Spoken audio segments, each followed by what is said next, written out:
So welcome to the Dynamical Systems tutorial.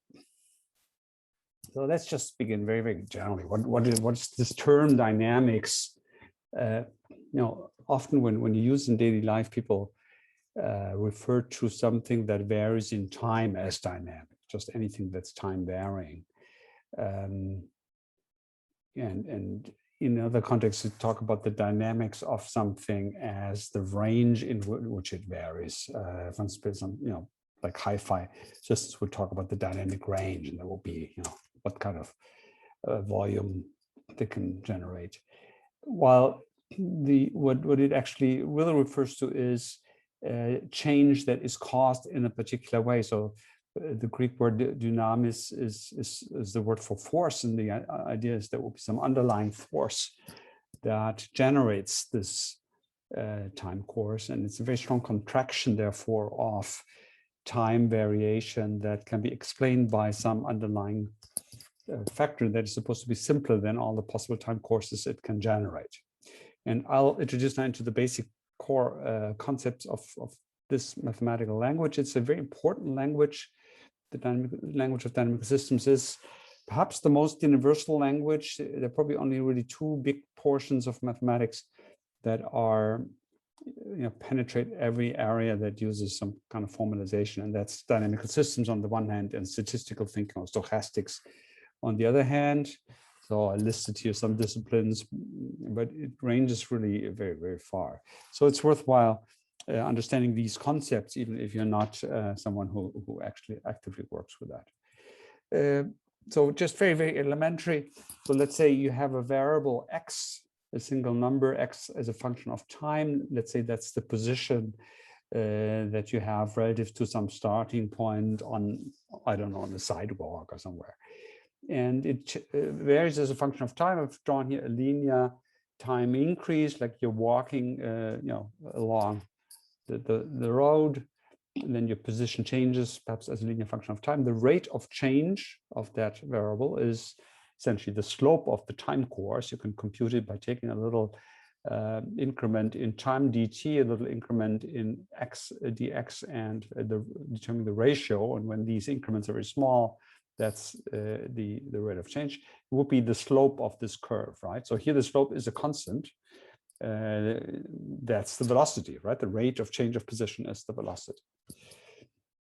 So if you have constant velocity, then you get a linear increase in position. Right? You can do the analogous thing if you, for instance, have an increase. Let's say you have a rate of change of velocity.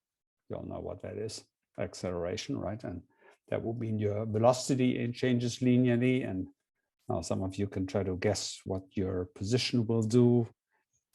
And then you get to the law of free fall. Okay, so if you take this, let's say take a rate of change, I'm taking here exponential rate of change, and you will see that becomes important of this variable. And so it decays exponentially, and you look at the rate of change, then you would see at this point it's a negative rate of change. At this point, still negative, but the slope is a little less. So you would have a less negative rate of change, and here the slope is even less, so it will be again less negative. So ultimately the slope here goes to zero, approaches zero. You see it's a similar curve as I plotted. Now what you could do is plot x dot against x. So x dot is another notation for the rate of change. dx by dt, we call that x dot. So you could plot x dot against x itself. So for instance, if you take these two asterisks, this would be this point. If you take these two circles, would be here, and this little square would be there, and this will end up lying on a straight line. And that will mean, important point about that is that x dot is actually well determined once you have x. So it lies on a functional curve. And this is I arrange this to be the linear relationship between x dot and x. And that is then a dynamical system. That is, here we would say that this relationship between the rate of change and x itself explains these time courses. Here I've drawn that again separately, and it's just a little constant here in front, a tau that fixes the time scale. This is called a linear dynamical system. Linear because this relationship between the rate of change and the variable is linear. It's not that the time courses are linear. The time courses are actually exponential, as you saw.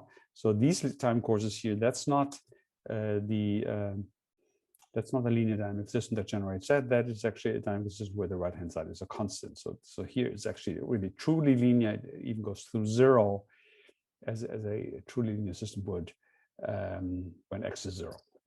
Has a negative slope. That's why I put the minus x here. That will have some importance in a little while. And so these linear dynamic systems have exponential solutions very generally, and I invite you on the exercise sheet, which I already uploaded, to study this equation. To study this equation a little bit. You just have to just solve this equation. It's sort of the only analytical thing you will ever really need to do in this course, pretty much. So just to familiarize yourself with that. It's a very important point. So true very generally that linear equations, exponential time courses. This is very general if you recognize that oscillatory time courses are special cases of exponential time courses with imaginary arguments. Say that to the more informed among you. So you can say sinusoidal and exponential sort of the same family. And these together actually span the space of solutions to linear dynamic systems. That has a lot of meaning. It has the meaning, again, I'm inviting you to study that in the exercise sheet, that this gives these systems a well-defined time scale. This illustrated here on the right, if I have an exponential decay, I start at x at a certain level at time 0, then at time equals tau, oh, my mouse is very sensitive here, but at tau equals tau, I will have when you put in tau exponential of -1, so that is the initial value divided by e, which is this number 2.7 something, so it's roughly a third. So this distance is about a third of this initial distance. I did this by hand, so it's maybe not perfectly true. So that would be the decay, the time it takes to decay to about a third of the original value. And that is a time scale in the sense that that time doesn't actually depend on x naught. You could see you could divide by x naught. And one way to see that is if you go, for instance, from this value now to another reduction to a third, you will take just about the same time again. Exactly the same time again. So it will be at 2 tau that you have that further delay. So this scaling property, I'm inviting you on the exercise sheet to look at in a little bit detail. This is actually the only sense in which one can talk about time scales. People often speak loosely about time scales, say like a day is a different time scale than a year, but that actually doesn't have a real clear mathematical meaning what that means. And I'm asking you to check that by looking at it, for instance, hyperbolic decay, where the time it takes to reduce a certain percentage depends on the level that you're at. So it's actually not independent of the variable itself. You can't talk about the time scale per se. You always have to say relative to a particular value of x.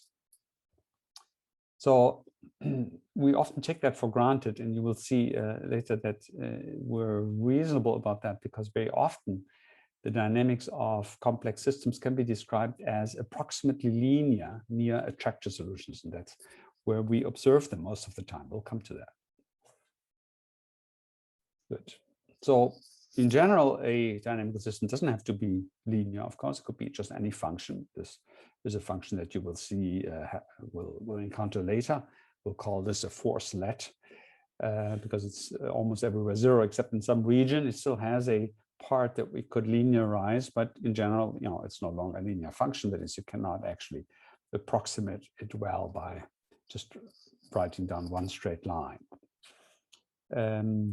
So just very generally, what characterizes dynamic systems really, and this is what I initially hinted at, is that they compress time series in the sense you really only need to specify an initial condition, an initial value, and then the future as well as the past are uniquely determined by the dynamics. So knowing this function, this function sort of compresses the knowledge of all possible solutions, of all possible time courses, The only thing you need is to know where to start. So this is very intuitive in these kind of plots. I'm introducing this notion of mental simulation that we'll be using a lot in applications. For instance, if this is my initial value x, I can sort of look up what kind of rate of change I have here. This will be a negative rate of change. So I know that the next moment in time, I will be further to the left, a reduction of x, right? Negative rate of change, moving here to the left. And then I can look up the rate of change again, and I will see that it's still negative, it's even more negative. So I will be moving to the left even further and so on. And so you can see that you will end up here.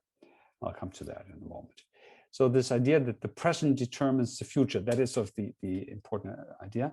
It's an idea, it's very important. It's really just the present. It's not like you need the whole time history, the whole past. You just need one moment in time. This is the state that characterizes. So the state would be, the variable that you use to describe the system. You need the value of that state to predict the future. Mathematically, this is actually only true if this function f fulfills certain conditions. It has to be smooth, and there are actually some mathematical limitations. It doesn't predict it necessary for infinite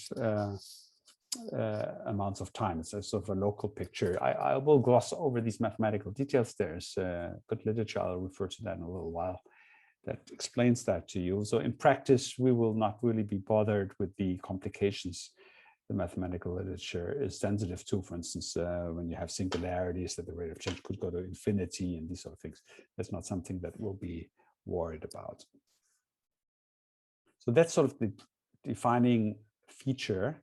Just a little pointer, we very often add noise. I will be doing that later in a simulation I'll show you, where and that's very relevant in practical applications.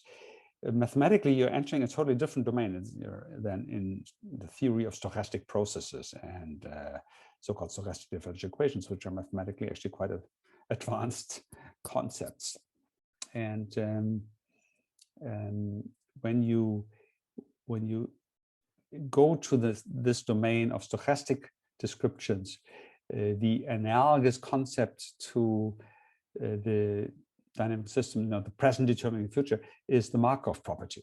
I'm alluding again for those who know about that to see the analogy. In the stochastic version, the Markov property means that you only need to know the initial condition of the process at one time, and then the probabilistic analogy to the dynamics, which would be the transition probability, tells you the future from there.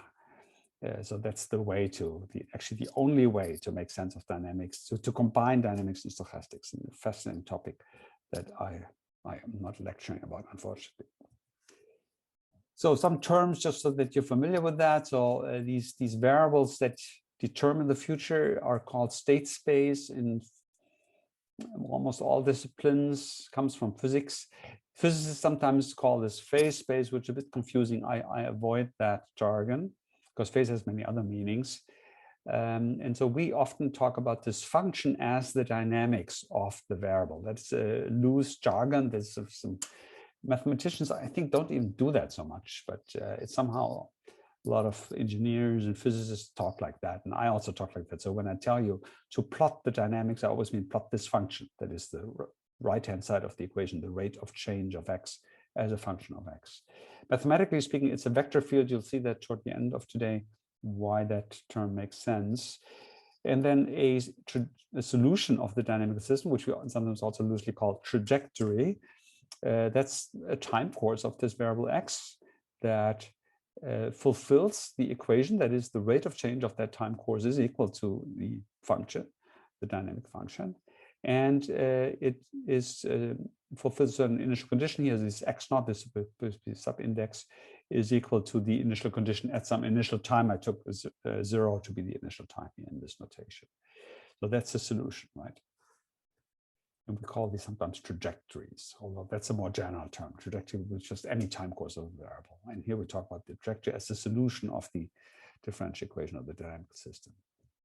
So I wanted to first embed this a little bit. So in this course, we will be using dynamic systems really in the sense of differential equations, but it's actually a more general class. And I'll mention a few other members of this class of systems, and some of which actually play a role in the neural dynamics that we'll be using in the winter semester, where some of you have seen that that refers to integral differential equations. And there are other instances that arise in this kind of modeling that I'm just not using in this particular course. So what I used so far was what one would call a one-dimensional dynamical system, where x is really just a single variable, would be typically a real number. It could be sometimes an angular variable that lives on the circle, in a sense, that we will encounter that. So it's characterized, it's always the state space is always characterized by how many things you need to specify to determine the future. So this would be the case where a single value determines the future. In the exercise, we'll play a little bit with that, how many variables you need. So the generalization of that would be what are called mathematically systems of differential equations. That's when the state is a vector of initial state. So here n numbers need to be given to determine the future. Many of you will know that most physical systems are in that sense vector valued, because you need two initial conditions, like initial position and initial velocity, to determine the future, or initial momentum in a more general formulation. Even more radical would be things like the partial differential equations or integral differential equations. Those are cases where you need continuously many and even continuously many initial conditions, or you need an entire initial function. So you think of x depending on some variable y rather than on an index. And with that initial function, or sometimes we would call that initial distribution, you can determine the future. So many of you will know that that's very common in physics, where dynamical variables are sometimes called fields. For instance, the electrical field or electric potential is a function that has a value for every spatial location y. Y would be then 3D space. And similarly, you would have the magnetic vector field would be like that. Actually, in these cases, x can have also multiple dimensions. I'm glossing over that. So this is a vector, and this could also be a vector. And then the dynamical equation, the right-hand side, could depend not only on these variables, but also on their spatial derivatives. These would be partial derivatives. You might know the Maxwell equations are of that nature, and of course the Schrödinger equation is actually a little different because it has complex numbers here for the x, but has the same kind of general structure. Or Navier-Stokes equation would be a famous example, and so on. Integral differential equations have on the right-hand side a dependence on not just the function that we're looking at the location that the rate of change here is listed on left, but also non-locally on other locations. So here it's only the y that we're having on the left that shows up on the right. So it's like a local. So the evolution of a process depends on local interactions, as we say. For instance, in the fluid, the change of the velocity of a little fluid element only depends on the forces that act on that fluid element, so-called local action. While there could be cases, actually not normally in physics, but in other fields, where the evolution depends on other locations. So where you sum over all locations, or all, could be just certain general variables, and the state of the dynamical variable at other locations matters. It could also explicitly depend on how far these locations are, for instance. This will be the case for what we call neural fields. I'll not actually teach neural fields in this semester, but we teach that in the winter semester. Neural fields are continuous versions of neural networks. As you may know, in neural networks, the activation of an individual neuron depends on the activation of a lot of other neurons that it is connected to. And if you smear out these neurons rather than being discrete different variables, as you think of a field of such neurons by smearing them out, then you end up with an integral differential equation where this integral here is over all the other neurons, over space in cortex, for instance. So that's actually a relevant class of equations that we'll be sometimes encountering. And then the last class is one where you have a similar effect in time. So a so-called delay differential equation would be one in which the rate of change depends on the variable, not exactly at the time that you're looking at, but at some past time, shifted in time. This is not usually considered a good physical description, because physically what you'd have to understand how that past value can actually affect the future, and there would have to be some physical agent for doing that stores, in a sense, the past value. So a description like that would just mean that they haven't introduced enough variables to actively represent that. But sometimes it can be useful to do that, and so that's quite common in neural networks, that when they study time continuously, because you have, for instance, a certain amount of time that is passed to transmit activation from one neuron to another, so-called synaptic delay. And even though the detailed physics of that with these neurotransmitters and so on might be something that you don't really want to model for the purpose of understanding how activation propagates in the network, so you eliminate it from the equation and just replace that process by introducing a delay. So that means that you actually, it's not enough then to know the initial condition. You need to know the past within that time window, right? How far back that goes. So if you have tau, you need an interval from 0 to tau of initial values to be able to to compute the rate of change for the first tau interval. From then on, you have it, but you need that first tau. And the generalization of that are so-called functional differential equations, where this depends not just on one moment in time, but on maybe a whole time interval. I was ambiguous here whether this starts at 0, or it could be some finite window that you go into the past. So you also need a piece of past trajectory to be useful. This is an approximation that is sometimes used in engineering for certain kinds of filters. So there are filters that can be realized as differential equations. Those are typically the filters that use exponential kind of functions that are solutions of linear equations. But you could write down filters that are not explainable that way, and that would depend on whole time, more general time courses. Those are sort of just conceptual in engineering, and then in practice you're numerically solving them. For instance, when you build digital filters, you can actually implement a integral differential functional differential equation like that on a piece of hardware, and so it's actually something that you realize by introducing enough physical substance to represent these past states. On a digital computer, you just have enough pieces, computational hardware to store these intermediate values that you need.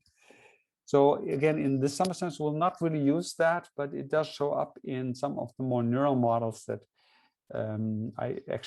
technically speaking, it does show up at the end of this lecture when we talk about muscles and so on, because there are delays there that in reflex loops, for instance, that we take into account this way, but I'm sort of glossing over the details of that. If you do this on numerically, you have to do some special effort to get this right. Then there is a different mathematical picture of looking at dynamics in discrete time, sometimes called iteration equations or maps, dynamical maps. So it would just be the idea that you have discrete time, and you would say the future value is a function of the present value, and n would be discrete time, and this counted in integers here. This actually turns out to be also a very general characterization of dynamical system, because there is a procedure due to Poincaré through which you can take any dynamical system in continuous time and find a discrete time representation of that.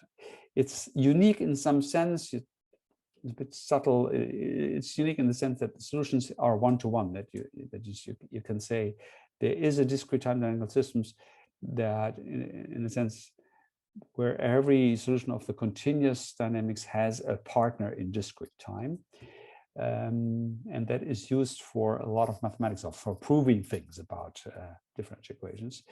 In the opposite direction, it's a little more complex. You can actually take a discrete dynamical system and create a continuous time dynamical system out of it by lifting. It's called lifting. You have to introduce additional variables as you do that.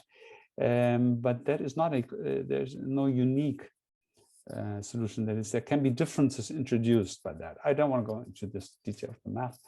I want to point you to a very good textbook by someone called Edward Scheinerman, Introduction to Dynamic Systems. He actually makes this textbook available for free at this web address. If the lecture slides are online, and you can click on that link. I think it should work. And he has this. He requests you to send him a postcard, could be a digital one. It's a really nice book. It's good for beginners because it does a lot of tutorials about simple things. It really goes through all the computations step by step. It deals both with discrete time and continuous time dynamics, sort of interlaced. I'll say that discrete time dynamics is actually much more complex. You might be surprised by that. It's much more complex than time continuous dynamics. So I encourage you to focus on the time continuous part. Discrete time dynamics, just for those who know anything about that, you might realize that even a single one variable iteration equation can create chaos. Some of you might remember this logistic curve that make chaos was very fashionable some 20 years ago, where the logistic map was a famous one. So chaos means that for very similar initial conditions, you can get very different outcomes, very different solutions, so that they are not easily comparable. So it's a sensitive dependence on the initial condition, not through stochastics, it's really through deterministic properties. And that is something that you can get from a single variable discrete dynamical system, while you can't from a single variable continuous time dynamical system. You need at least 3 dimensions, and you need much more effort to get that. And one can understand where that comes from. And that is part of the reason why it's a bit more complicated to look at that. So I will not be using discrete dynamics conceptually, even though we will be solving differential equations numerically all the time. And when we do that, we sample time discretely on the computer, right? But we will do that in the sense that we assure that the discretization doesn't introduce any difference. That is, the discrete solutions in discrete time should approximate the time continuous solutions very well. So ultimately meaning that it shouldn't matter how small the discretization step is. So that's what everyone does who solves differential equations numerically. And we do that too. I mean, it's not a topic of this lecture that I introduce you to the details of that and encourage you to write code, but I wanted to talk about it a little bit just to demystify and also make it very down to earth for you. So I'll say a few things about that. So here's a slide with some formula. This is this sort of the simplest numerical procedure you could think of, called the forward Euler approximation. English speaking say Euler, but it was really called Euler, Leonhard Euler. So that's based on just discretizing in the naive sense. That is, you introduce a time step delta t so that the discrete time are just multiples of delta t. So I would be a natural number. Let's say you start at 1 or at 0, 1, 2, and so on. And then the discretized time course xi is simply the underlying continuous time course at these discrete moments in time. So you're approximating it that form. And let's say if you think of an approximation, that means you make a linear in time interpolation between these different moments in time. Note that I'm assuming that x is still a real number. Of course, on the computer, that that's also a dimension where you discretize. That is, you don't represent a real number, which would have infinite, maybe a infinite fractional representation. You discretize that, but not dealing with that problem. So you'd have to have enough resolution in number space, for instance, double precision to do that right. And that's a whole discipline to do that right. And that's not something I worry about. So you can understand the discrete Euler really just from the definition of the derivative in time, dx by dt, which is essentially the version of the differential quotient delta x divided by delta t for finite dt. So when the time interval dt goes to 0, then you're approximating this differential quotient. And so when you have a finite delta t, then it's not precise. You have an approximation. So the delta x here on top is, of course, the future value minus the present value. And the delta t is, again, future minus present, but that will be just delta t. And so if you have the differential equation, you can approximate it. So if you replace this here by this expression, you multiply the delta x to the right. Here you replace the argument by this present value, and then on the left here you have delta x, which would be x sub I plus 1 minus xi. Put the xi to the right hand side, then you get this iteration equation, where you see that on the right hand side you have not only the function f but also this past term. So the future is the past or the present plus the dynamics, the right hand side of the dynamics, and the weight of the dynamics is with the time step delta t. So that would be an approximation for delta t sufficiently small. Little side comment to those who know a little bit about that. That in all the stability theory and so on, we will always be interested in the slope of the dynamics. I'll be talking about that: negative slope, stable, positive slope, not stable. When you look at discrete time maps, the one stability criterion is always that your slope is smaller than 1, and that rather than smaller than 0. And that comes from this term in a sense, right? That if this is smaller than 0, then this here is smaller than 1. In discrete time dynamics, the slope also has to be larger than -1, and that shows up that's the other kind of instability, that if it's too steep, your dynamics, you get an instability in a discrete map that doesn't show up in the continuous version. So this is just a parenthesis now closed for those who know a little bit already about this field. So the forward Euler is actually so bad that it's no longer part of MATLAB, for instance. And I have a secret copy of the old Euler step that was available as a function for certain reasons. But they eliminated that because it's like such a bad procedure. Why would anyone use that? And bad means that it doesn't scale very well with precision. So you have to use very, very small delta t to achieve a certain level of precision. So when you scale the precision that you require, or the dynamics becomes very steep, as a result, you have worse precision, then you need to choose this very small, and very small means you may have to make a lot of steps to get ahead, and therefore it's very costly in computation. We actually use it quite a lot on our robots and in our models, and that has two reasons that are also universally known to engineers. One is if you do this in real time, embedded on a robot, for instance, where you're taking sensor readings from the robot, then your bottleneck isn't actually the computational effort, it's how many sensor readings you can take. And you take the fastest rate at which you can take the sensor readings. All the procedures that have higher, better scaling, Runge-Kutta, I'll mention that in a moment, is one, require you to have intermediate measurements, multiple measurements per step.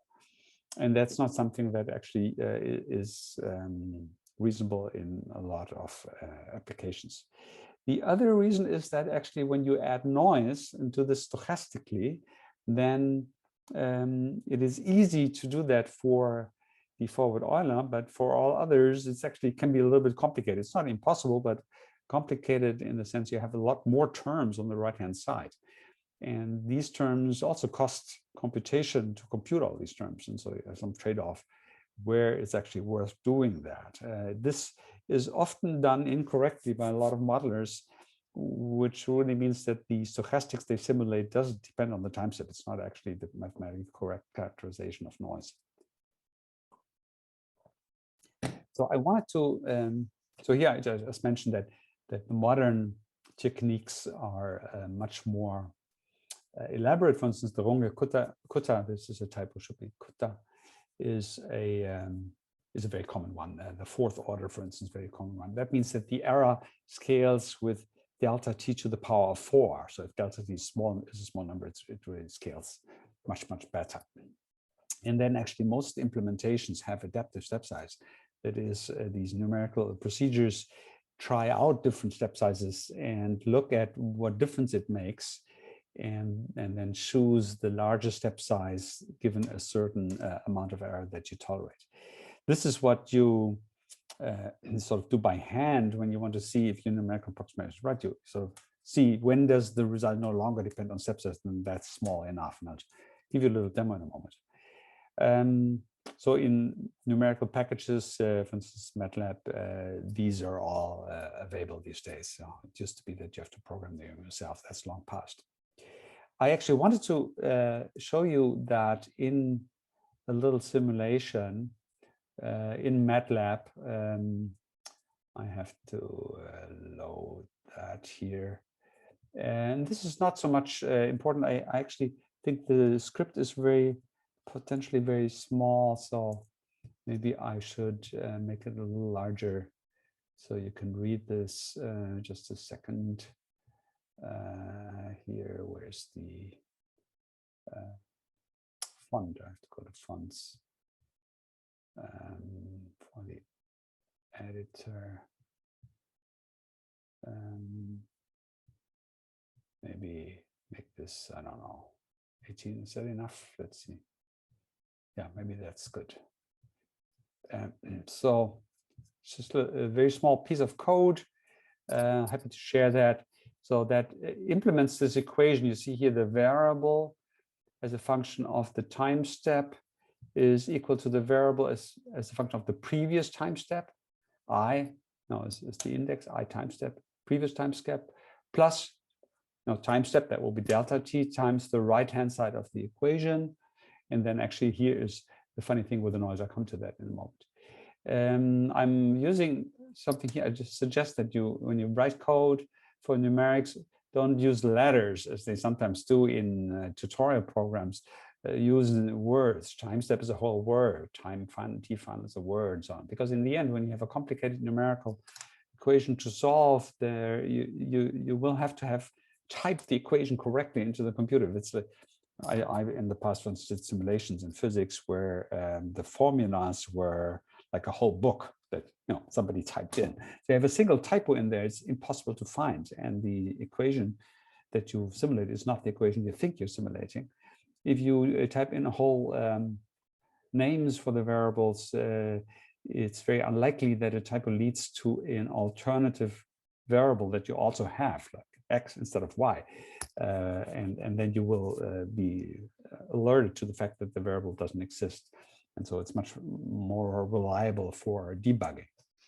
Numerical debugging is a bit different from just debugging in general, because in the end it's just a question of whether you typed in the right equation, right, and the right parameter values. So here, let's say this integrates to a final time of t. So time is just a vector that goes from 1 in time steps to t final, and I need the number of time steps, I don't know, somewhere for some reason. And so the very naive thing would be to declare the variable here is just a vector of n time steps, and the initial condition is just set here to 1, and then a numerical procedure just consists of looping through time. I'm starting here with the second time because I already set the first time until time steps, and I define the right-hand side of the equation. It's just minus the variable at that previous time divided by tau. That will be the equation I'm realizing. So I put tau to the right-hand side, right? So because on the left, I use this numerical formula. And then I have here this discrete time formula. I have this noise strength. I already said that noise can be modeled by normally distributed random numbers, and this is a parameter, how strong it is. I set it to 0 here now. And the funny thing is noise actually scales with the square root of the time step, not with the time step. That's actually often done wrong in numerical code, and that's one reason why. That's for the forward Euler, and for other procedures there are more complex dependencies on the time step. And I can demonstrate to you that actually makes a difference. So, and then we're just plotting this. So let's just maybe run this here, and you get this little plot. So it's just an exponential time course. I'll invite you to make a plot like that in the exercise, right? And so here I took a tau of 10. So After 10, this should have decayed to about, you see, 2.7. It started at 1, I believe, and the initial value, yes, was 1. So you see here it is about 2.7 something, and then at 20 it should be a tenth of that, which I can't compute so quickly, but that looks like about right. So sorry, I am pressing the wrong button. Now, want to demonstrate to you so I took a time step of 1. This would be very crude actually, to integrate something that on the time scale of 10 changes in an important way. I have only 10 steps on that time scale. So typically would maybe take a smaller time step like this, but you'll see that it doesn't really seem to matter. So if I compare these two, unfortunately now they are rescaled. I would say that you can't really see with the naked eye any real difference between these two. You'll see the graininess of that. So this is already good enough. This is actually very typical for the relaxation to an attractor, because this is what this actually is, because it's quite robust to noise. But we can push it. So if I take a time step that's too large, for instance, I don't know if 2 is already bad, it actually still looks pretty good. It's kind of amazing, only a factor of 5. See a little bit edginess here, but let's take now 5. Now that's good, bad. So I have on a time scale of 10, you have important change in the dynamics, and you make steps of 5. That's really brutal. And you will now see that it is, see here the steps, you see it's really not totally smooth, but it's actually still sort of qualitatively kind of right? That's kind of surprising. And I have to do something really bad, like I believe if I go this way, then I will get something. No, it's actually it's still the case. Yeah, it's this case in a single step, and it's then 0. Maybe that's by luck. Let's maybe start with an initial condition that's a little bit off. Then it might, still looks pretty good. And then I can go even worse. Just see that with attractor dynamics, it can be really bad and brutal. Let's take 20. So that means my time step is such that over that time scale, the system has changed by a factor of e². That will be almost 10. So that can't be good. And in fact, then I really get a numerical procedure, a solution that doesn't have really anything to do with the solution of the dynamic system. So this is a very, very robust example where it can be brutal and justifies what we actually do often in the lab. We often use a very brutal forward Euler with very large time steps. And so a typical rule of thumb is we have to be at least a fifth of the relaxation time. That's what this tau is. But for other kinds of equations that are not as robust as an attractor equation, you actually have to be more careful. Last thing I wanted to show you is that how this looks in more modern terms. So this is a mini piece of code that uses the built-in function OD45. That's adaptive step size, integrates from 0 to 100 with tau, and does this. Actually, I took tau 1. I wanted maybe to have the same. I should take tau 10, and so here I don't have to tell even the step size.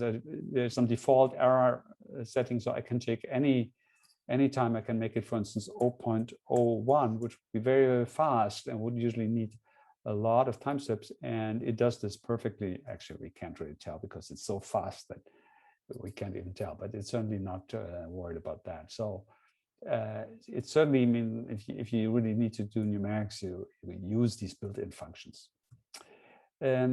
Just a little excursion, something I don't really do here. I don't explain the math, but let's add some noise, so just to get some sense, right? Oops, there's still this bad numeric. So let's go back to reasonable numeric. Let's say 0.1, and I run this with noise, and you see it's actually quite a lot of noise. So you have to know the units of this. So you see it's stochastic. So the white noise is uncorrelated at every time steps, but the dynamics isn't, because the dynamics has the state, and the noise is sort of a like a fluctuating force that acts on the system. And actually, I should have quit mail so you don't always see my mail messages here. Sorry. Now, if I let's say reduce noise, for instance, to a smaller amount, then you see it's a much smaller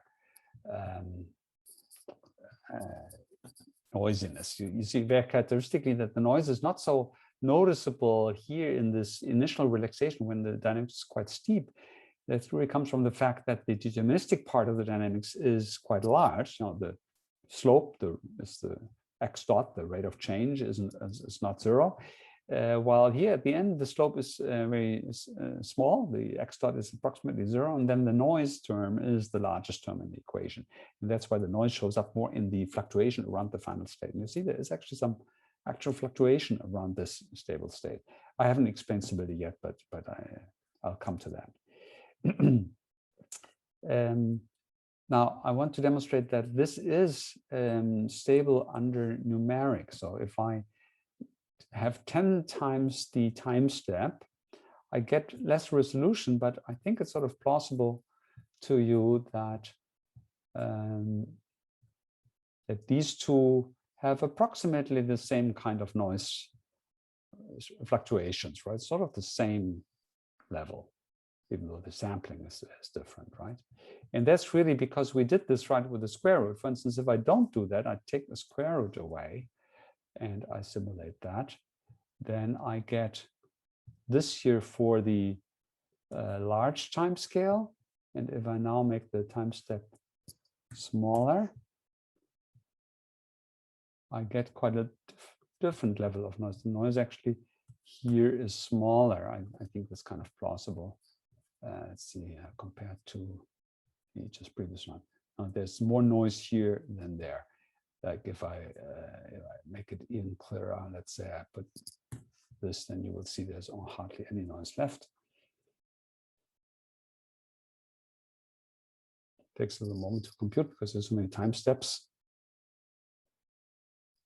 And even longer to plot. See how annoying it is. Yeah, see there's now the noise is really small in this. Yeah, so you see that it's not correct to treat the noise as just part of the equation. When you have noise, you really need to treat it differently. So this is just a note of caution. You know that when you do differential equations, you have to be a little bit careful. Oops. I just want to get rid of those windows because they slow down my programs. Okay, so that's just a little demo. Not really, again, I'm not giving you here. It's not a math lecture per se. So this was the trivial part. Now let's go to the qualitative theory of the dynamic systems, so what we're really interested in. Why we're really interested in that, I will say at the end. I anticipate by saying it's because we in the autonomous robotics business, in the business of modeling cognition, perception, and so on, we don't have an equation that we want to solve. We have some idea what we want as a solution and have to find the equation, a good equation, so the inverse. And for that, the qualitative theory of the dynamic system is good because it gives us constraints for what kinds of solutions, what kind of solutions do have certain kind of equations, and therefore we can say if we have certain ideas about the solution we want, you know, we can know what is a good candidate among the equations to give us that. That's the background. This is actually an advanced topic. I'm giving sort of a pedestrian approach to that, but if you look into most textbooks on dynamic systems, they're mostly about forward dynamics, solving differential equations, all kinds of tricks for that. And they're only the more advanced books actually do a little bit what is called the qualitative theory of dynamic systems. I really like this book by Turco. There are some illegal online copies around. It's a very good book. There's, I think, the fourth. Actually, I think 2001 was maybe the third edition. There is a fourth edition, maybe 2013 or so. So you can have a look at it online and then decide if it's something you want to buy. It's much more advanced. It's really for advanced folks, but it's very good. So even if you understand only 10% of that book, it actually gives you a really good introduction. So what is that the qualitative theory of dynamic systems? Again, I'll do a pedestrian approach here. So the goal is to characterize the ensemble of the solutions of dynamic systems. Ensemble meaning all, as a function of all the initial conditions. Sometimes that's called the flow. For instance, you could think of, let's say, if I have just a one-dimensional dynamic systems, the state space is this line, and you could say, well, for any condition, initial condition on that line, where will I be a certain moment in time later? There will be a map from the line to another copy of the line, and that map has a parameter that will be time, and that mapping is actually the flow. Mathematically, you can characterize these kind of mappings. They have certain properties. They are invertible, actually, because it doesn't matter if you go in the future or in the past. The uniqueness theorem, both works for predicting the future and predicting the past. And they, certain kind of differentiability properties that come from the fact that it comes from a differential equation. So sometimes called invertible diffeomorphisms. And mathematicians actually study in the qualitative theory of dynamic systems, they study dynamical systems in this abstract characterization as such mappings and the properties of these mappings. And for instance, you talk about different flows being equivalent, topologically equivalent, and that means they only differ quantitatively. Like if you have one of those mappings, one flow, the flow of another equation is just a deformation, but no cuts. That is, if you think of one flow plotted on a sheet of rubber, then just by stretching the rubber, you can transform the flow of one system into the flow of another system. There's never a need to cut through the rubber and glue it back on in some other way. And that would mean, for instance, that neighboring solutions remain neighboring in one flow versus another. That's how you can talk about different equations having the same kinds of solutions, for instance. So I will not go into this very general way of doing it. It's also not really practical. The practical thing is that we take special solutions, we call it invariant solutions, and we'll be talking here about fixed points and then about a limit cycle just in one case. And we'll look at their stability and their instability. Mathematically speaking, this is about certain manifolds that from which you're attracted in or you're repelled out of the fixed points. And it turns out that these kind of solutions sort of organize the flow. They tell you what happens to the dynamical system. I teach about that a little bit in the winter semester in a little bit more detail. And here I just mentioned the concept because we'll be using that when we now design dynamics for our robot vehicles. We'll use these techniques in the next lecture to design target acquisition and obstacle avoidance in robot vehicles. Very down to earth. So it's not as wildly abstract as you might think. So let's first define the terms. I've already used this a little bit, this notion that there's an attractor at the zero crossing.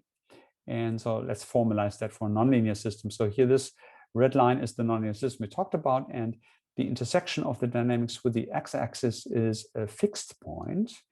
It's a fixed point attractor because you converge to that fixed point. I think I have the definition of that in a moment. Just first want to make it intuitive. So as I previously said, we can sort of mentally simulate that. Is we can take the starting value here and then look up the negative rate of change. That means decrease and so on. And that would keep working here until we're at this point when the rate of change would be zero. And therefore you would be staying there, right? And if you're here to the left, you would have a positive rate of change. So the x is growing to the right. And that would keep going until, again, you're in this state, and then you would stay there because the rate of change is zero. So it's intuitive in this kind of mental simulation picture that from any initial condition on the left, you would be attracted to the point of zero crossing. From anywhere on the right, you would be attracted here in the opposite direction. And so this is an attractor. It attracts the solutions, and you will end up just sitting in that attractor, and that will be your stationary state, your fixed point.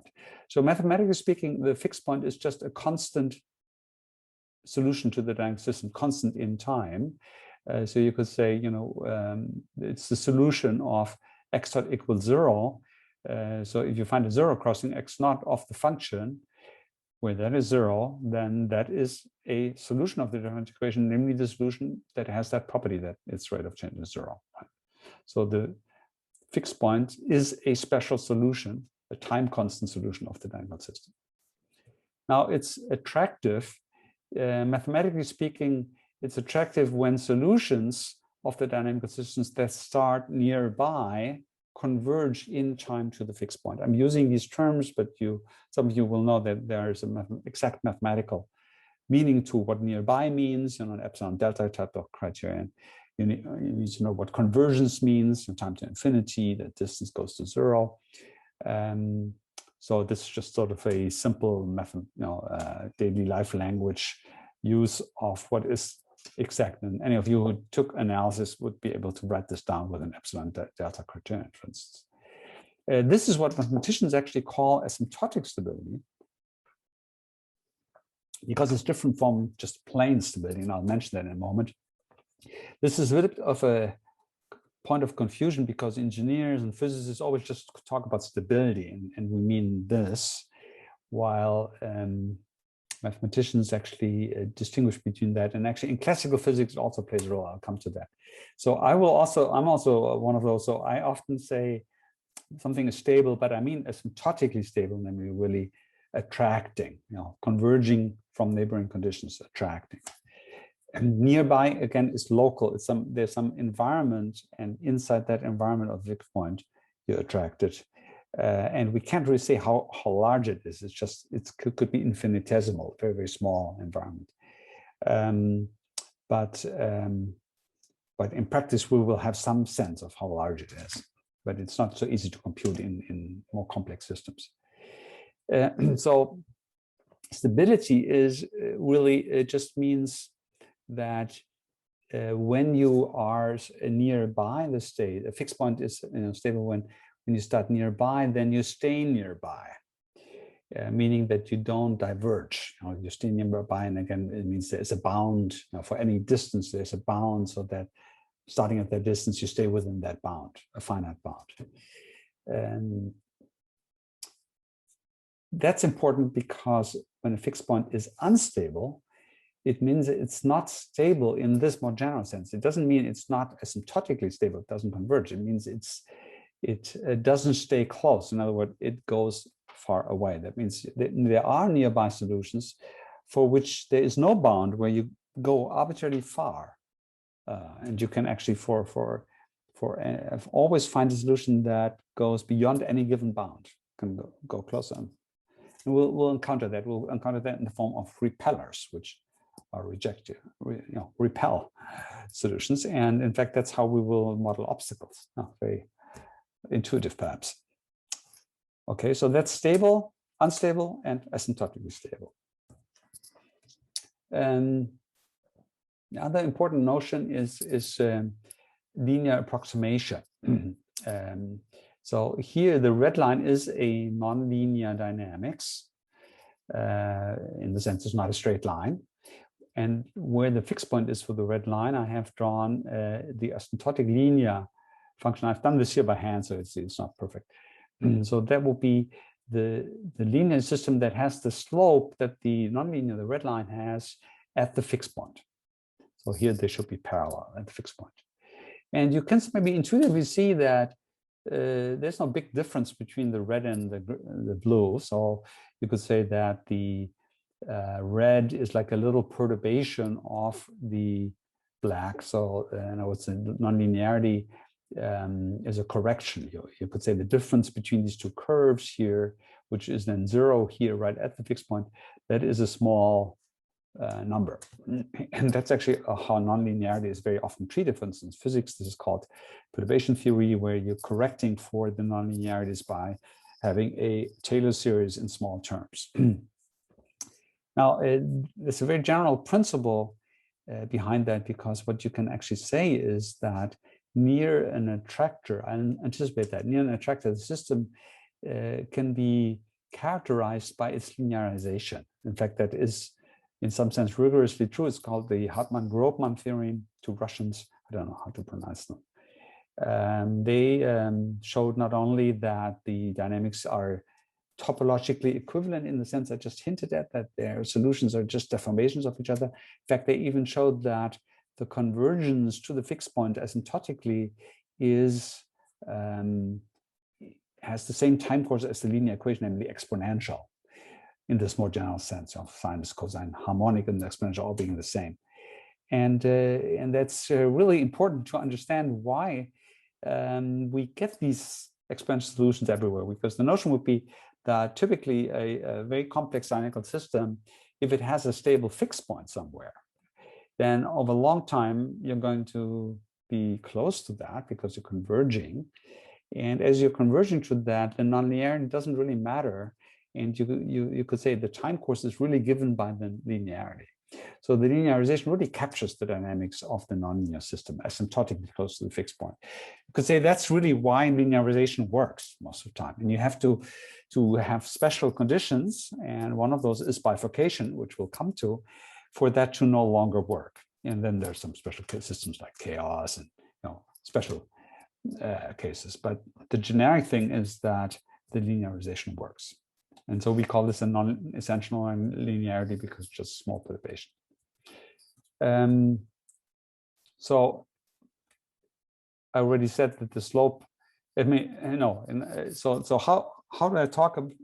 So I'm aiming at how do you actually determine that a system is fixed point is stable? And in this mental simulation, I kind of introduced perhaps the intuition that the dynamics has to have a negative slope at the fixed point. For some reason, I changed it to lambda. It should be really x. I never corrected that. It has no meaning here in this context. So it should be just x. So at when the slope is negative, this logic that I used, to the right, negative, decreasing, to the left, positive, increasing, also converging, that turns out to be mathematically true. You can say a fixed point is attractive if the slope of that dynamic at the fixed point is negative. And if it is positive, it turns out it's really unstable in the sense of not stable, right? The strong form. And that's also very intuitive, right? A little bit to the right, positive slope, you get further to the right, and so on. When the slope is 0, then we call it, physicists call this marginally stable. It's certainly not asymptotically stable. And I discussed in the exercise, I'll talk a little bit about that. So it's not asymptotically stable. And this intuition generalizes to systems with many variables. When you do this with many variables, the linear system has a matrix as the description. Instead of the slope, you have a whole matrix, and that matrix can be characterized by its eigenvalues and eigenvectors, and you're supposed to know that. But it's not operationally important in the lecture that you know that. Just that is the way to deal with that. And so the eigenvalues, as some of you may know, are complex. And so the real part determines the exponential relaxation or explosion, and the imaginary parts determine the oscillatory portion. And so for the stability, the real part's important. And when the real parts of all the eigenvalues are negative, then you have a stable fixed point, asymptotically stable fixed point. So that's and so you could say the real parts of the eigenvalues are like the slopes, in higher dimensions. It is enough that there is a single eigenvalue that's positive for the fixed point to be unstable. That really is just, you can think of this like a saddle point. That is, you would be on a saddle, there's one direction in which you're attracted in, and if there's just one direction in which you're repelled. If you think of that like in a potential picture, that going down the other side of the saddle, it's enough that there's one direction which you're repelled, then this is no longer stable, because you can find a point close to the fixed point that lies in that direction that goes downhill, and then the system would be diverging from the fixed point, would be unstable. If any of the eigenvalues has exactly 0 eigenvalue, then you have this interesting case. This is marginally stable in that direction, and we'll come to that. That's when bifurcations happens. Very interesting kind of condition. So in linear systems, there is always a single fixed point, right? Because a linear line only can cut the x-axis at one point. So There's only one fixed point. And so in linear systems, the stability of the fixed point is sometimes thought of as the stability of the systems. And actually engineers tend to say that like a stable system or unstable system or so. But of course, that's not true for nonlinear systems, because nonlinear systems can have multiple fixed points. And we'll get to that. And so it's important to realize that stability is really a property of the fixed point. It characterizes the dynamics local around the fixed point. You can't really say how far from the fixed point that will be valid. And so that's why we call this linear stability theory. And that's why it's possible, or intuitively possible, to characterize the stability just by the linearization of the system around that. So in nonlinear systems, you can talk about the stability by referring to the linearization. That's called linear stability theory. And what you do is you look at the eigenvalues of the linearization of the dynamics. You compute the linearization from a Taylor expansion of the right-hand side around the fixed point. And so the first term at the fixed point is 0. So the zeroth term, the first term, the derivative term, that would be the matrix that you get for the linear expression. And the eigenvalues of that determine then the stability of the fixed point. And again, if these eigenvalues have all negative real parts, you have a stable state. If there's any positive real part, you have an unstable fixed point. And if any of the real parts is 0, then actually for the nonlinear system, you don't know. Then, and I'll illustrate that. Then you can't decide from the linearization. Then you actually have to look at the full nonlinear system. These are sometimes called non-hyperbolic fixed points, and people make some fuss about them. So here a little bit of an intuition for that. So if this would be the red against my nonlinear dynamics, negative slope, the linearization tells it's stable, no problem, right?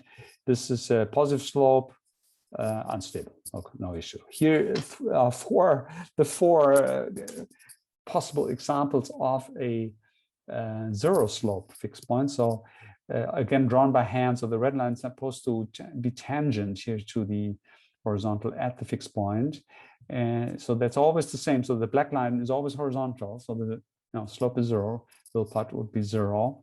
And you can see that there are some that are stable. For instance, this one would be stable, because even though it's very flat, and again, I drew this by hand, but it would still mean that if you're to the left, you're positive. If you're to the right, you're negative. So this logic that negative on the right will decrease and positive on the left will increase, that still applies.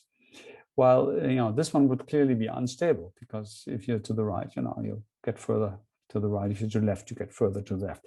And these two are also unstable because there are points always from which you diverge. For instance, if you're here to the left, you have a negative rate of change, so you will be decreasing. And here, if you're to the right, you have a positive rate of change, you will be increasing. It is attracting values here on the right, and this attracts the values on the left, but that's still unstable, because if you get to the wrong side of the fixed point, you're going to be expelled. So this illustrates that when you have a slope 0, then the stability is a property of the nonlinear dynamic system. The linearization doesn't tell you. Now, you would think it's a very special case, but these are actually the bifurcation cases that we'll come to, that those are the cases where the dynamics changes qualitatively, and we'll often do that. That is, we want to create new solutions or destroy a solution, and by that I mean a stable solution, and go through a bifurcation that will go through exactly these kinds of situations. Okay, and so we're in a position to look at bifurcations. So bifurcations characterize not a single dynamical system, but a family of dynamical systems. A family meaning, for instance, a differential equation that you could characterized by a parameter, and the equation depends smoothly on that parameter. So as would be typically the case when you multiply a term with a number. And what you're asking is, as the parameters are changed continuously, let's say, do the solutions change continuously? Or could it be that there is some discontinuity in the solutions? And the formal procedure for that is exactly this topological equivalent at which I was hinting. That is, if you think of the ensemble of all solutions, then smooth change would mean that at different parameter values, the solutions are just sort of deformations of each other, but that could be made arbitrarily small by making the difference in the parameter values arbitrarily small. While at a bifurcation, what will happen is that the solutions change qualitatively. That is, neighboring solutions are no longer neighboring when the parameter is changed by an infinitesimal amount. We'll look at a concrete case like that. So that's how you abstractly characterize that. Now, in practice, we'll only be looking at local bifurcations around one particular fixed point, and we'll only use very simple ones. So we don't need all that theory. I mean, I'm taking here these plots which I produced by hand, where I will look here at the bifurcation on the left, and there's also another attractor somewhere else, which is not part of the analysis because this would be a local analysis here, but it's actually important in practice. That's why I'm doing it this way. So these three curves are supposed to be three samples of that dynamical system, and as a parameter is varied. Let's say the light red and then increasing darker red means some parameter, let's say an added term here, changes. And in the exercise sheet, I'll invite you to go through something like that yourself. And so you can see what will happen here. So for instance, here in this light red curve, there is a fixed point with a negative slope, an attractor, and a fixed point with a positive slope, which is a repeller. There's another fixed point that will always be sitting here, so always an attractor. Now, as I add this term, the curve moves up. These two fixed points move toward each other. Here I'm showing how they are closer, and at some point they collide and lift up, and then there's no more fixed point left here. And that's when there will be a bifurcation here in this system. And you could also think, yeah, come to that. So bifurcation is a qualitative change. I already hinted how that would be characterized in terms of the flow, but concrete for us, that will mean it's a change in the number or the nature, or in the nature you will see later, for instance, from fixed point to a limit cycle, or the stability of fixed points. So here, for instance, there's a change in the number in the sense there are two fixed points and then there are none. So a transition from two fixed points to none. And maybe you can see how the, so again, this is just written what I've explained. So here, this is the collision of an attractor with a repeller, which analyzes, this is called sometimes the tangent bifurcation, codimension 0. I don't have to explain that now. We'll see that later. Just the simplest bifurcation that is possible for locally around the state, and it is so. Let's say it's local in two senses. It's local in that asymptotically. So when this just touches, so between these two, it will be just touching, right? Then it is this one point where the two, the attractor and the repeller, the two fixed points are infinitely close to each other. It's locally around that the whole analysis will be valid. Now here in this case, we know it's valid all the way here to at least to this. There's no real change, and here to the left I didn't specify. But in mathematical principle, it would be just a statement here locally around the fixed point. It's also local in parameter. That is, as I'm changing the parameter, all other kinds of things could happen. But around this point, when they are just colliding, I can make statements about what happens to the equation. So that's the idea of a local bifurcation. That's what we will be really using in our designs. And so local will mean around a particular solution, which is the fixed point, but also around a particular condition. You know, the parameter value in our robots will mean a particular kind of configuration where the sensor signals have a particular form and so on. And we'll make the analysis in that sense local in these two senses. You can perhaps intuit that there is a qualitative change in the dynamics here, because let's say before that bifurcation, you see that the solutions are divided here by this. That is, if you're starting a little bit to the right of this fixed point, then you will be moving to this attractor.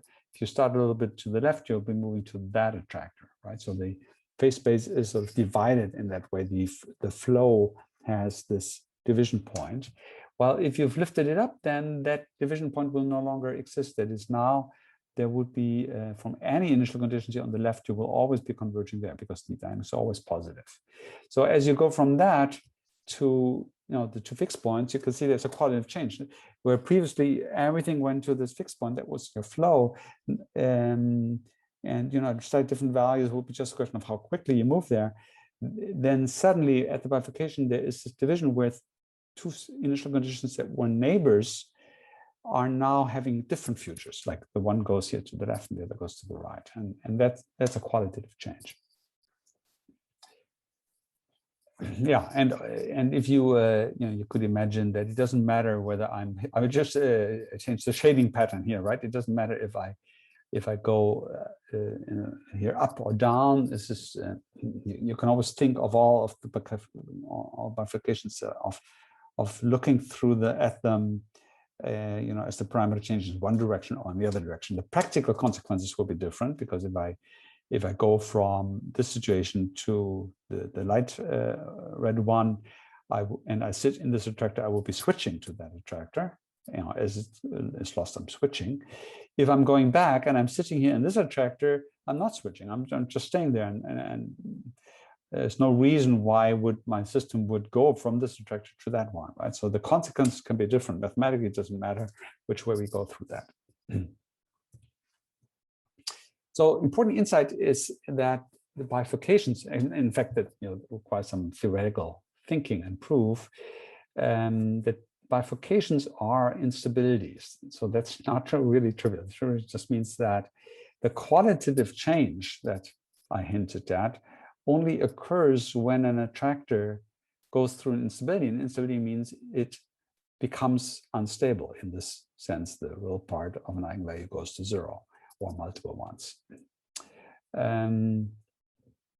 So that's intuitive, perhaps. If you think of the number of attractors, in a single line, you have the dynamics is smooth, so you can think of this as some kind of cable that goes through the x-axis, and now you're deforming that a little bit, and to change the number of attractors means that a zero crossing has to go away. And if you think of a cable like that, it's actually the only way it can ever lift off the axis is by being tangent at some point. Maybe that's a kind of intuition you can have. But of course, one really needs to prove that, and I'm not in the business of doing that.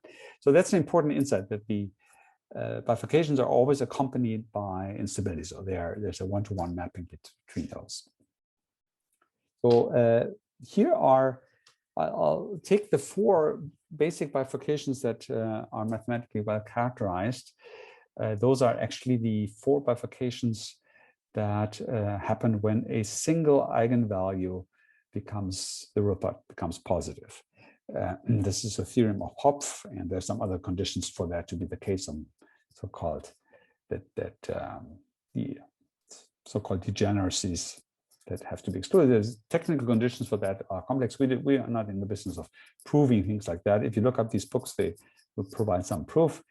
But these are the 4 bifurcations that are actually practically useful in our analysis and design of nonlinear dynamical robotic dynamics. You'll see that.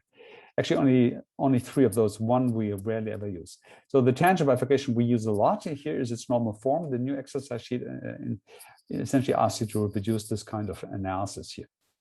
The normal form is just a polynomial equation that has the minimal number of terms, that has the flow, the ensemble of solution that is characteristic of that bifurcation. So this is the simplest polynomial, but you can write a lot of other equations that have locally look like that.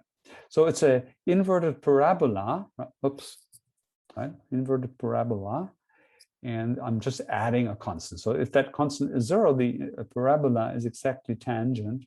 Again, I did these by hand, exactly tangent. If you add a positive constant, it's up there, so it has intersections here. There's an attractor here and a repeller, as you might see. And if it's a negative, then you don't have an intersection. So if you look at the fixed point of that equation, there is none for negative alpha. This is the axis alpha. And there are 2 for positive alpha. If you figure that out, they turn out to be square roots of alpha. I'm inviting you to figure that out in the exercise, very trivial. And then the one on the right is stable, and the one on the left is unstable. Actually, you can always invert time and just switch stable and unstable. And if you invert time here in this case, you just get a minus here from this, so everything is upside down. And there's always this so-called super and subcritical forms. So for all of these bifurcations, there are two forms. I'm not going into that. That are symmetric to each other just by inversion of time. So if that time run backwards, what was an attractor becomes a repeller, what was a repeller becomes an attractor, right? Very intuitive. And this little bit, a saddle point remains a saddle point, but that would be in more dimensions. Now, I mentioned these four bifurcations. So the tangent is the first, the simplest, and then these are the three other four bifurcations that can occur for a single eigenvalue, that the real part of which becomes negative. So one also says the eigenvalue crosses the imaginary axis in one or the other direction. And I briefly wanted to flash these three to you. The transcritical is the one that we're not using so often. This is its normal form, where there is not a constant but a linear function. So intuitively, if alpha is negative, you have an attractor here, and there's another attractor, a repeller here on the left, and then sort of you're pulling this end down as you're shifting it over, and so at the critical point when alpha is 0, you have just minus x squared. So this would be just this inverted parabola, and that's where the bifurcation takes place. And then the slope here becomes positive, so it's a repeller, and a new attractor appears on the right. And so if you figure that out as a function of alpha, the fixed points are like this. 0 is always a fixed point, and the other fixed point just shifts linearly with alpha. And what happens is there's what they call an exchange of stability. That is, this linear function goes from unstable to stable, and the fixed point at 0 goes from stable to unstable. So conceptually, it's kind of interesting to know it's a case where there is no jump. It's not like you go to another solution. It's just that suddenly so if you have this as an empirical system, you would always just see the stable state, right? You would never see the unstable state. But what and the stable state would continuously depend on alpha. You wouldn't notice the edge, and it could be actually smoothed by some other function than the normal form. So what would be a case where you could have a bifurcation, but it doesn't show in the mean state, it just shows in the stability. So if you write here, the system will be unstable. There will be this very sensitive dependence, like noise will be amplified, and you will not resist perturbations just at this point. But as you go through it, you would go through it smoothly, and such things can happen on the dynamical systems.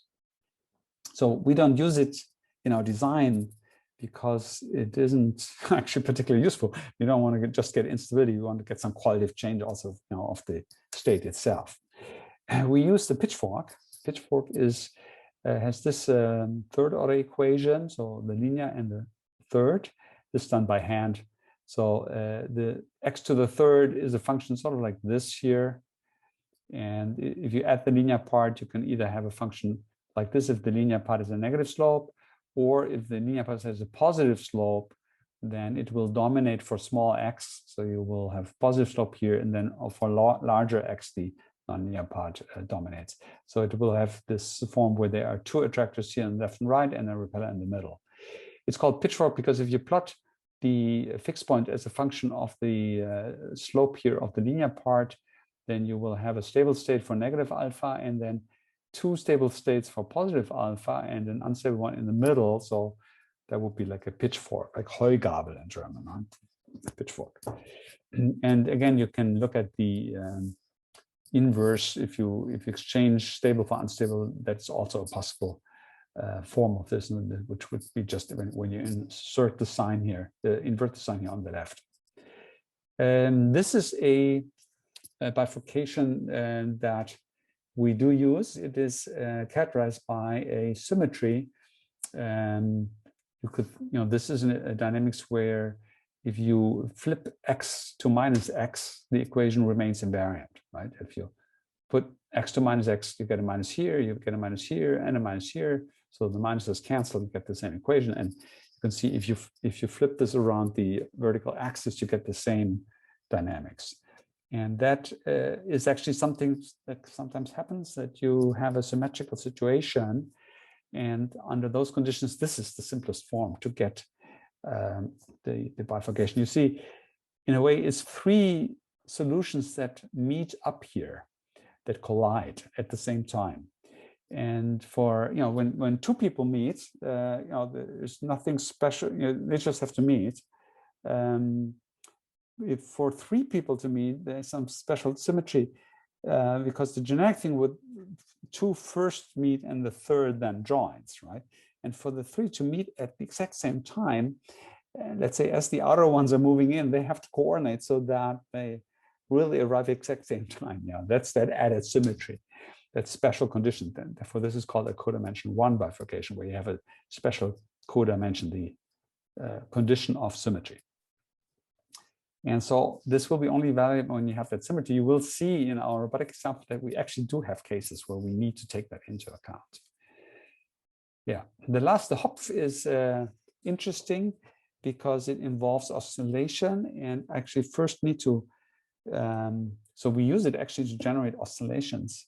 And I first need to introduce the notion how to represent these high dimensional dynamical systems. I'm also using that just to do that.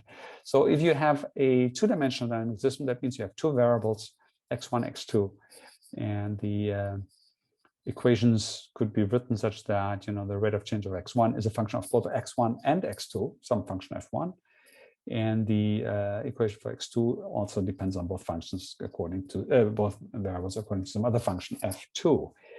And the way one could plot that is, you can't really plot it in the sense I just did, right? Because that would be four things: x1, x2, x1 dot, x2 dot. So difficult to plot the four-dimensional plots, but good compression would be to plot the state space x1 and x2 in every location in state space. I plot the two components f1, f2 as two components of a vector. So the f1 would be along the horizontal, f2 would be along the vertical. They together make up this vector. And at every location in space, I have a little vector that is equal to x1 dot, x2 dot. If you know anything about differential geometry, which I think we learned perhaps in high school, if you have a curve that has a in the two-dimensional space that has a parameter time, the tangent to that curve is the derivative with respect to that parameter, and that is actually what this is. So in other words, the little vectors on the right are tangent to the solutions which generate paths in this curve. And so here all the solutions converge to this fixed point, and these vectors are tangent to them. So you can almost see the solution with the naked eye. So this is called a vector field because you have over the space, you have for every location you have a vector. That's why it's a vector field. It has certain smoothness properties, and the vectors are of the same dimension as the underlying space, right? As many f's as you have x's. So no, you can read off the dynamics from the vector field. And so this would be an attractor. And so the Hopf is a case where the eigenvalue that crosses the imaginary axis where the real part changes is a complex eigenvalue, which, as those who know that kind of stuff, can happen. And when you have a complex eigenvalue, it always comes for a real dynamical system. It comes in pairs, so-called complex conjugate pairs. So two eigenvalues that just differ by the imaginary part, which differ in sign. So that means they have some kind of oscillation property. And so one can think of it this way: it needs a two-dimensional space that corresponds to these two eigenvalues, and in that space, we can actually introduce polar coordinates in that space. So rather than x1, x2, I talk about the distance from the origin here, that's r, and an angle phi in that plane, like the polar angle. And when I do that, then the normal form of that is actually this very simple equation. And that normal form, as you see, has the pitchfork normal form for the amplitude, for the radius, and it has a very trivial kind of dynamics for this angle, for the phase. Let's first look at the radius pitchfork. This radius is a positive number, so we can only look here at the dynamics on the right for R positive, and there's nothing here on the left. And then it has this attractor here at 0 for negative alpha, and has a repeller for positive alpha, and it's just horizontal for alpha equals 0. It's just half of what we just saw for the pitchfork.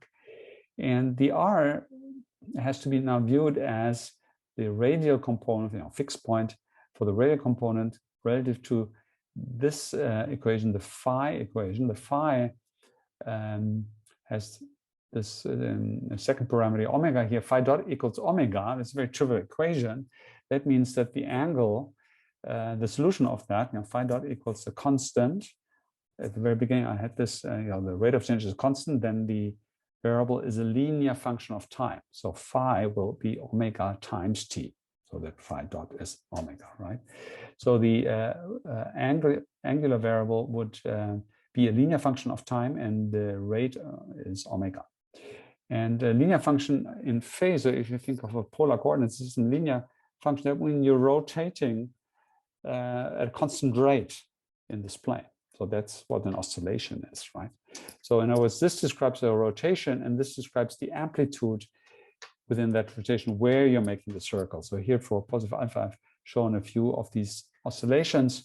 They have a period that is 2 pi over this frequency, and the radius or amplitude of that is determined by the dynamics of R. So for alpha positive, you have a non-zero amplitude R here, which would be this fixed point in amplitude. For negative alpha, you only have the fixed point in 0, so then you have an oscillation of 0 amplitude, which is a fixed point, right? In other words, the Hopf bifurcation consists of a stable fixed point switching into a stable periodic solution. The stability of a periodic solution has to be defined differently, because now it means you start from anywhere you approach that oscillation. It's called radial stability, some subtlety about how the phase relationships evolve that I will be crossing over. It's called the stable limit cycle, or attractor, a limit cycle attractor, a periodic solution. We use these periodic solutions in describing motion plans late in the lecture.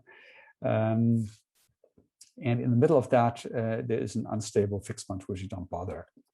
The only reason why that's important to know is that there is, again, the time inverted version of this, where stable and unstable are switched. So you can have a fixed point that is stable. That will be then this blue one that suddenly disappears. And it disappears because there is an unstable fixed point, and there are these unstable oscillators. But the system would not stay close to there, and the system would go somewhere else, and you have to have an attractor somewhere else for that to work. So sometimes that can be a way that's also used. Okay, so that is a very short course through bifurcation theory. And my last comment, again, to remind you why I do that, why that's interesting. And I said that, I hinted at it early, where in the textbooks, you often do forward dynamic studies. You know the equation, and then you solve it. And forward dynamics in qualitative terms would mean you know the equation, you determine the fixed points, maybe limit cycles, their stability, and therefore you can characterize the flow, the fixed points and their basins of attractions on will determine essentially what kinds of solutions are possible. There's some generalization of how to do that. Well, what we want is, given the solutions, or more specifically, maybe given some kind of idea about solution, for instance, what kind of attractors do we want? What kind of repellers do we want? Maybe what kind of bifurcation do we want? Like you will see when we have a robot, we want the robot to maybe go between two obstacles when the distance is large, but not go through them when the distance is small. So an attractor turns into a repeller. So we'll have to find the equation that has those kind of solutions. And so that's what we're doing in practice, is that we used these elementary bifurcations to sort of categorize dynamical systems with respect to the kinds of attractors and bifurcations that they have, and select among those as a form of the equation that we want to postulate for our dynamics. Unfortunately, you will see the best example of that, which is the next chapter I'll be presenting, which is the attractor dynamics for vehicles, for vehicle path planning, isn't using exactly these normal forms because the variable is actually angular.